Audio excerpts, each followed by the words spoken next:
بسم اللہ الرحمن الرحیم۔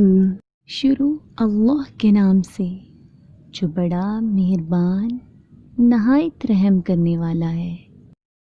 زندگی میں کبھی اس انسان کو مت کھونا جو غصہ کر کے پھر خود تمہارے پاس آ جائے۔ زندگی اس طرح بسر کرو کہ دیکھنے والے تمہارے درد کی بجائے تمہارے صبر پر رشک کریں۔ انسان کو جب اللہ سے لینا ہوتا ہے تو وہ لاکھوں کروڑوں کی چاہت رکھتا ہے، لیکن جب اللہ کی راہ میں دینا ہو تو جیب میں سکے ڈھونڈتا ہے۔ اطمینان اگر دولت میں ہوتا تو سکون کبھی سجدے میں نہ ہوتا۔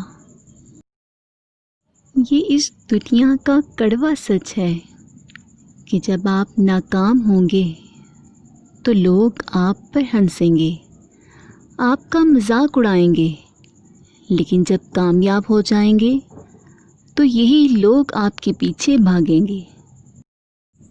پہلے لوگ عزت دینے کے لیے اٹھ کر کھڑے ہوتے تھے، آج کل ہینڈ فری کی ایک سائڈ اتار دیتے ہیں۔ زندگی میں کبھی بھی رسک لینے سے مت ڈرو، کیونکہ رسک لینے میں کبھی نقصان نہیں ہوتا۔ یا تو جیت ملے گی اور اگر ہار گئے تو سیکھنے کو ملے گا۔ مسجد میں اولاد کی بجائے اولاد نرینہ کی دعا مانگنا ہی بتا دیتا ہے کہ ہمارا معاشرہ بیٹی کا دشمن ہے۔ آسماں اس پرندے کا نہیں جس کے پر بڑے ہوں، بلکہ اس کا ہے جس میں قوت پرواز ہو۔